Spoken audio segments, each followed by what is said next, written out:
coup, bande de nouilles. Demain c'est la Saint-Valentin, donc je vous ai fait un maquillage Saint-Valentin et après un maquillage anti-Saint-Valentin. Donc j'espère que ça vous plaira. On va commencer avec le maquillage Saint-Valentin qui est donc celui-ci. Je vais vous présenter la palette avec laquelle je l'ai fait parce que je vous l'ai jamais présentée. C'est la palette de chez Obsession en collaboration avec Belle Jordan. Belle Jordan, c'est une Instagrammeuse et youtubeuse anglaise, je crois, qui a déménagé au Canada si je ne me trompe pas. Et donc la palette c'est celle-ci. Obsession, si vous connaissez pas encore la marque, je vous en ai déjà parlé avec d'autres produits. C'est une marque qui est associée à la marque Makeup Revolution, donc c'est la même qualité pour le même prix. C'est une palette qui est cruelty free. Il y a 16 fards à paupières pour 1,30 g de fard à paupières, donc c'est vraiment très bien et le prix défie toute concurrence, elle coûte 10,99 €. Je vous dirai à la fin de la vidéo ce que j'en ai pensé, je le sais déjà parce que j'ai déjà fait le maquillage avec, mais je veux pas vous spoiler, donc je vous dirai ça à la fin de la vidéo. Bien sûr, j'ai mis une perruque pour réaliser ce look là, je n'ai pas encore changé de couleur de cheveux même si ça va pas tarder. Donc voilà, j'arrête de parler et on va commencer avec le tuto. Donc comme je vous ai dit, c'est le tuto Saint-Valentin et après on passera à la anti-Saint-Valentin.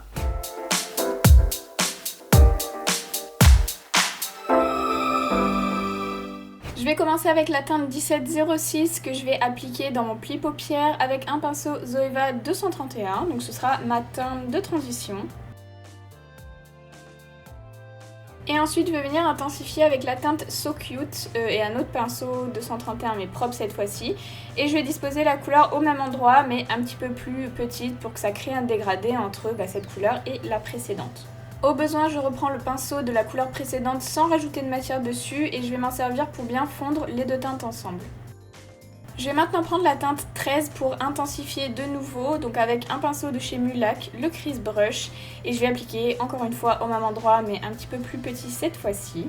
Et là je pense que vous voyez que je galère à la faire marquer un petit peu, pourtant j'ai mis ma base pelouse avant et tout comme d'habitude, mais en fait ça fait déplacer toute la matière qu'il y a en dessous parce que j'appuie un petit peu étant donné que la matière n'accroche pas du tout et ça rend pas du tout la même couleur que dans le pot, donc voilà. Donc là comme vous voyez ça crée des petits déplacements de matière qui font que ça fait des petites taches, donc j'essaye d'arranger ça un petit peu comme je peux. Bref, je vais passer à mon ras de cils inférieur et je vais faire tout d'abord ma base avec un crayon. Donc j'ai pris un crayon violet qui vient de chez NYX et je vais le dégrader avant qu'il soit sec. Et je vais réappliquer du coup la même couleur par dessus et là pareil vous voyez que donc sur le crayon il n'y a pas de souci, ça accroche bien. Mais alors sur la peau normale en fait ça accroche pas du tout, enfin franchement c'est vraiment très difficile à travailler.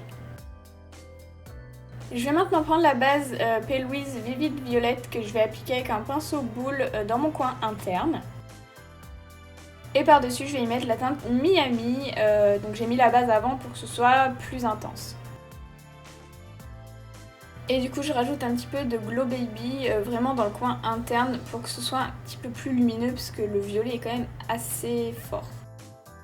Je vais maintenant prendre une autre base Pale Wiz, donc la numéro 2, et avec un pinceau de chez Anastasia, c'est le 18 je crois, donc qui est un peu plus petit que mes pinceaux habituels.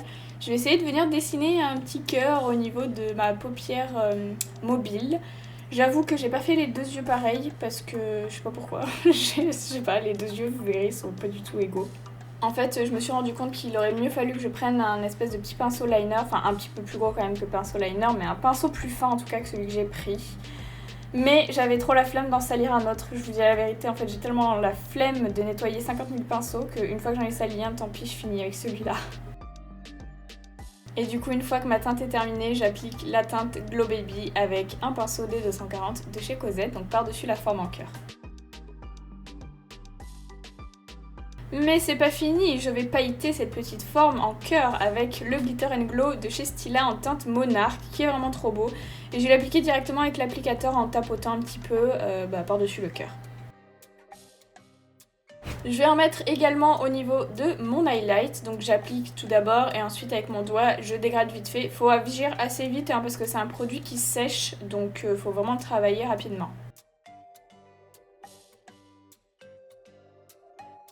Et pour mes lèvres, j'ai ressorti un vieux classique que j'adorais, c'est le Cashmere de chez Lime Crime, qui est mat, et puis je vais pas le glosser, pour une fois, donc voilà, je le laisse mat.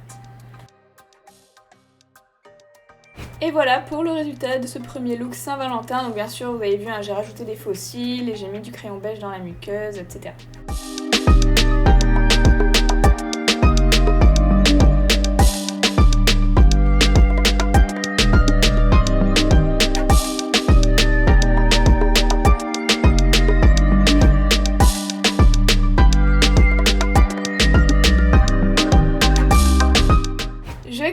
commencer par faire ma base avec le crayon Ombre Black Star Noir de chez By Terry. Donc j'ai tout d'abord fait bien sûr mes sourcils, donc je les ai fait noirs cette fois-ci.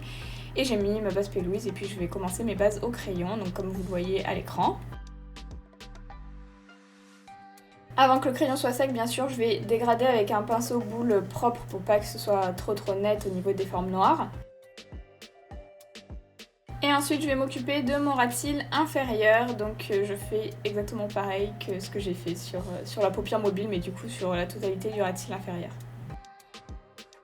Pour ce look, je vais utiliser la palette 35E de chez Lick & Lash et je vais prendre tout d'abord ce bleu là que je vais appliquer sur la moitié de mon pli paupière. Et ensuite je passe à la moitié de mon ras de cils inférieur, mais cette fois-ci la moitié interne. Ensuite je vais prendre le violet et je vais l'appliquer sur la moitié restante de mon pli paupière. Et je vais essayer bien sûr de dégrader le violet avec le bleu. C'est pas facile à dégrader hein, donc il faut vraiment y aller doucement. Et ensuite je fais la même chose sur la partie restante de mon ras de cils inférieur. Ensuite je prends cette teinte là qui va être ma teinte de transition pour mon bleu. Donc je transitionne mes couleurs bleues avec cette teinte là, je ne sais pas quoi dire de plus. Et ce rose là sera ma transition pour le violet, vous l'aurez compris. Donc je fais exactement pareil mais du coup au niveau des couleurs violettes. Au niveau du ras de cils inférieur, je vais quand même descendre un petit peu plus la couleur. Je veux vraiment que ça descende un petit peu au niveau des pommettes. Et ensuite avec la base P. Louise blanche, je vais venir l'appliquer au centre de ma paupière. Je reprends les pinceaux bleus et violets et puis je vais dégrader rapidement les extrémités avec. J'ai pas rajouté de matière dessus, c'est vraiment pour dégrader la base pour l'instant. Et ensuite je vais passer à mon noir, donc pour ça je prends un pinceau un peu plus petit, le 230 du coup cette fois-ci, toujours de chez Zoeva, et je vais l'appliquer par-dessus ma base au crayon que j'ai fait au tout début de la vidéo, donc au ras de cils inférieur pour commencer. Et ensuite je vais remonter au coin interne et externe de ma paupière mobile en essayant aussi de relier les deux extrémités entre elles au niveau du pli paupière pour que ça soit un petit peu harmonieux. Je vais prendre maintenant les pigments Beetle Bigone de chez Evil UK et je vais les appliquer par-dessus ma base blanche au niveau de la paupière mobile et je vous laisse admirer cette beauté. Au niveau du coin interne, je vais appliquer les pigments dorés de chez P. Louise. Avant ça, je vais appliquer un petit peu de base P. Louise à mon coin interne pour que les pigments accrochent s'ils n'avont pas accroché. Et après, je les applique par-dessus. Pour mon highlighter, j'ai choisi de mettre la palette Metal Crush de Kat Von D. Donc j'ai choisi le rose et puis je vais l'appliquer au niveau de mes pommettes. Là j'ai appliqué des petits autocollants sous mes yeux pour que ça fasse en fait des petits transferts. Et puis ensuite je vais créer des larmes, donc je les ai créées avec du Duraline de chez Inglot et j'ai mélangé avec des pigments de fard à paupières que j'ai grattés pour que ce soit assez liquide. Et ensuite j'enlève les petits autocollants et c'était vraiment très moche, donc j'ai tout recommencé et j'ai enlevé la totalité du bas de mon visage et j'ai tout refait. Et on va repartir à zéro, donc j'ai mis des petits autocollants encore une fois au-dessous. Mais en fait j'arrivais pas à retranscrire ce que j'avais dans la tête dans la version précédente, donc ça me plaisait pas du tout. Du coup j'ai fait ça plus petit, c'était un peu trop petit, mais du coup c'est pas grave, c'était quand même mieux, donc je vous laisse regarder, enfin c'est vraiment pas du tout difficile. Et puis voilà, c'est quand même mieux. Au niveau de mes lèvres, c'est le retour du zéro de chez Sugar Peel, donc je vais l'appliquer sur la totalité de mes lèvres et puis je vais bien le laisser sécher.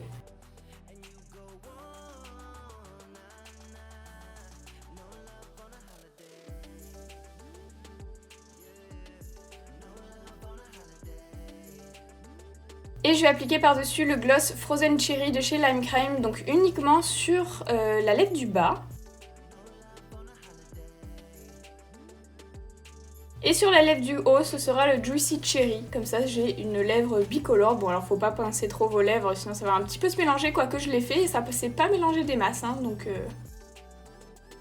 Et voilà, donc pour ce deuxième look, pareil, j'ai rajouté les fossiles et puis j'ai fait un trait de liner rapidement au niveau de mon ras de cils pour bien les fondre. Et voilà.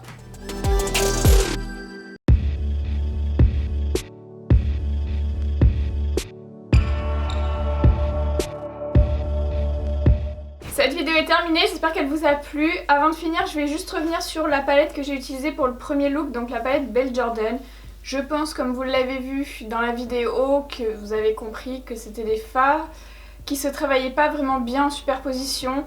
Ce qui fait que vous pouvez avoir des effets de taches en fait, comme ça a été le cas du coup dans mon premier maquillage. J'étais vraiment dégoûtée que ça se travaille mal et voilà. Donc du coup en fait avec ce genre de palette là il faut travailler dans l'autre sens, commencer par la couleur la plus foncée et au fur et à mesure dégrader. Voilà, en termes de couleur elle me fait beaucoup penser à la moderne renaissance de Anastasia. Bon il y a un peu plus de fards, puis il y a des fards qui divergent un petit peu, mais en termes d'harmonie je trouve que c'est quand même assez proche. Après pour 10,99 € c'est quand même très bien. Voilà, c'est tout pour cette vidéo, j'espère qu'elle vous a plu. N'hésitez pas à me dire quel a été le maquillage que vous avez préféré et n'hésitez pas aussi à me dire si vous fêtez la Saint-Valentin, ce que vous allez faire pour ce jour-là. N'oubliez pas aussi de vous abonner à mon compte Instagram parce que je publie du contenu exclusif que vous ne verrez pas sur YouTube, donc n'hésitez pas à vous abonner aussi et je vous dis à bientôt dans une nouvelle vidéo. Ah attendez, et il y a un truc dont j'oublie de vous parler à chaque fois dans toutes mes vidéos, je vous avais dit que je vous en parlerai mais en fait à chaque fois je zappe. C'est pour ceux qui ont remarqué dans ma barre de description, j'ai mis un lien vers un site qui s'appelle Utip sur lequel vous pouvez en fait regarder des publicités et puis ça me rapporte quelques centimes. Donc n'hésitez pas à aller dessus pour me soutenir. En fait vous savez que j'ai choisi pour l'instant de ne pas faire de partenariat et de vidéos sponsorisées sur ma chaîne. Donc du coup ça me permet de mettre un petit peu de beurre dans les épinards, enfin surtout dans les croquettes de Daphné. Donc voilà, n'hésitez pas, je sais que vous pouvez pas regarder plus de 2-3 pubs à la fois, c'est pas non plus, l'idée c'est pas non plus de vous polluer tout votre temps libre pour regarder les publicités. Donc si vous avez le temps de temps en temps, n'hésitez pas à y aller, le lien est dans ma description. Et merci à tous ceux qui prennent le temps de le faire, et voilà.